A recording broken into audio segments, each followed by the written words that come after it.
आज बात करेंगे जजोड़ियाक किलर की, जिसने 38 साल के भीतर 37 हत्याओं को अंजाम दिया, लेकिन 38 साल के बाद भी पुलिस इसे पकड़ नहीं पाई। तो चलिए शुरू करते हैं कहानी। अगर आप चैनल पे नए हैं तो चैनल को सब्सक्राइब कर दीजिए।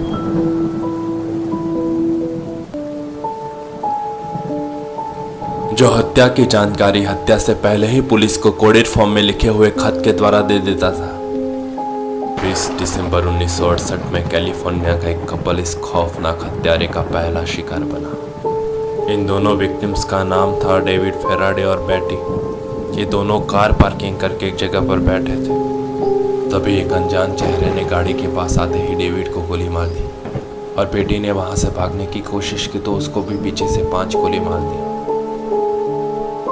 बस इस घटना के बाद से ही सिलसिलेवार और बेहद मिस्टीरियस मौतों का सफर शुरू हो गया था, जिसे आज भी बड़ी मर्डर मिस्ट्रीज में से एक माना जाता है। इस कातिल की खास बात ये थी कि अगले मर्डर से पहले ही पुलिस को लेटर के द्वारा मर्डर की चेतावनी दे देता था और इन लेटर्स को बेहद सदी हुई इनक्रिप्टेड फॉर्म में लिखा गया था, जिसे डिकोड करना बेहद मुश्किल था। इसके अलावा हत्यारा फ़ोन कॉल्स और पजल के माध्यम से भी पुलिस को अपने अगले शिकार की जानकारी पहुंचा देता था। 4 जुलाई 1969 में विलुहा पुलिस डिपार्टमेंट में एक फ़ोन कॉल आया। फ़ोन पर बात करने वाले व्यक्ति ने खुलासा किया कि उसने डैरिन फैलिन नाम की एक महिला का कत्ल किया है। इस फ़ोन के दौरान उसने डेविड फेराडे और बेटी जैनसन के खून की जिम्मेदारी भी ली। उसने अपने दूसरे खत की 3 कॉपीज 3 अलग अलग अखबारों को भेजी, जिसमें कोडेड लैंग्वेज में लिखा था और साथ में ये भी लिखा था कि अगर वो लोग इन खतों को डिकोड कर देंगे तो खूनी अपनी पहचान रिवील कर देगा। उस खूनी ने एक हफ्ते बाद पहले जैसे ही कई खत न्यूज़ चैनलों को भेजे। यहाँ पहली बार उसने अपना नाम रिवील करते हुए उसने खुद को जोड़ियाक बताया।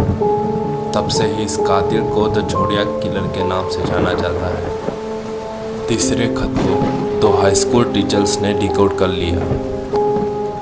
इस डिकोडेड मैसेज में जोड़ियाक किलर के अगले शिकार का तो पता नहीं चला, लेकिन इस डिकोडेड मैसेज में ये लिखा था कि हर खून के बदले उसे स्वर्ग में एक सेवक मिलेगा और मरने के बाद वो स्वर्ग में बहुत सारे सेवक और सेविका चाहता है।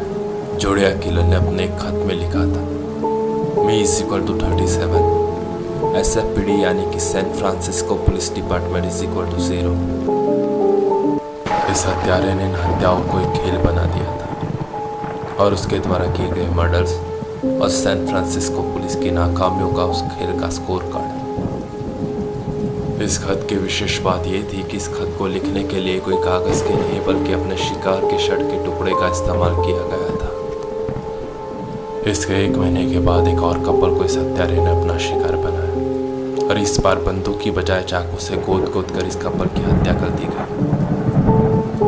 इन हत्याओं के साथ साथ जोड़ियाक के खतों का सिलसिला भी चलता जा रहा था, लेकिन 8 जुलाई 1974 में अचानक से इन खतों का आना एकदम से बंद हो गया। पुलिस ने लगभग 2000 लोगों को शक के बिना पर गिरफ्तार किया, लेकिन असली जोड़ियाक किलर को 38 साल के बाद भी नहीं